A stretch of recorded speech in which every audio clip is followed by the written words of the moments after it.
बिहार में सरकार एक और चौंकाने वाला कागजी आदेश जारी की है। आदेश सरकारी अस्पतालों में प्रसव के बाद नवजातों की जांच से जुड़ा। सरकार की मंशा प्राइवेट अस्पतालों की तरह शिशु मृत्यु दर रोकने को लेकर है, लेकिन जर्जर भवनों में संसाधनों की मार झेल रहे सरकारी अस्पतालों में ये कैसे संभव होगा, इस पर ध्यान नहीं है। सरकार का दावा है कि स्वास्थ्य केंद्र पर दक्ष डॉक्टरों को तैनात कर नवजातों की जांच करवाई जाएगी, जिससे शिशु मृत्यु दर पर पूरी तरह से काबू पाया जा सके। आइए जानते हैं सरकार की मंशा और बिहार के अस्पतालों में संसाधन की कमी का हाल। स्वास्थ्य मंत्री मंगल पांडे ने कहा है कि जन्म के तुरंत बाद नवजात शिशुओं की व्यापक जांच अब सरकारी अस्पतालों के प्रसव केंद्र पर ही होगी। बीमारियों को पकड़ने के लिए प्रसव केंद्र पर तैनात विशेषज्ञ चिकित्सकों को समय समय पर ट्रेनिंग देकर दक्ष बनाया जा रहा है।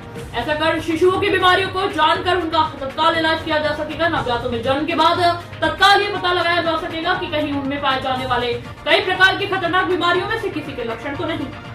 सरकारी स्वास्थ्य केंद्रों में डॉक्टरों के साथ संसाधनों की भारी कमी है। बच्चों के डॉक्टरों की संख्या भी स्टेट में काफी कम है। प्रसव के दौरान महिला डॉक्टर की व्यवस्था हर संस्थान में नहीं हो पाती है। प्राथमिक स्वास्थ्य केंद्रों पर तो डॉक्टर मिल जाते हैं, लेकिन ग्रामीण क्षेत्रों में ट्रेंड नर्स के जिम में ही ये काम होता है। इतना ही नहीं, प्रसव के दौरान अगर ऑपरेशन की आवश्यकता होती है तो वह भी हर संस्थान में आसानी से नहीं मिल पाती है। सिजेरियन प्रसव के लिए महिलाओं और उनके परिजनों को काफी भटकना पड़ता है। इस कारण से ही अधिकतर लोगों को डिलीवरी के दौरान निजी संस्थानों में भागना पड़ता है। राजधानी पटना में ही हर सरकारी अस्पताल पर ऐसी व्यवस्था नहीं है। कंकड़बाग और शास्त्री नगर में चल रहे स्वास्थ्य केंद्रों पर प्रसव हो जाए, यह बड़ी बात है। बच्चों की जाँच तो उससे भी मुश्किल काम है। पटना के गर्दनीबाग अस्पताल का भी कुछ ऐसा ही हाल है।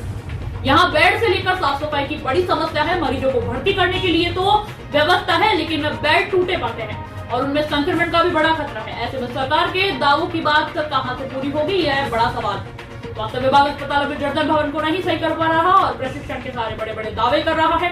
जर्जर भवनों में चल रहे अस्पतालों में कई तरह की कमी है, लेकिन दावा नवजातों की हर तरह की जांच का है। स्वास्थ्य विभाग का दावा है कि राष्ट्रीय बाल स्वास्थ्य कार्यक्रम अंतर्गत कॉम्प्रिहेंसिव न्यूबॉर्न स्क्रीनिंग शिशुओं की व्यापक जांच प्रारंभ करने को लेकर चरणों में कार्यशाला चलाया जा रहा है। प्रथम चरण में 2 दिवसीय कार्यशाला की गई। दूसरे चरण का कार्यशाला 25-26 अप्रैल को होगी। इन कार्यक्रमों में प्रत्येक जिले से 2 चिकित्सा पदाधिकारी भाग ले रहे हैं।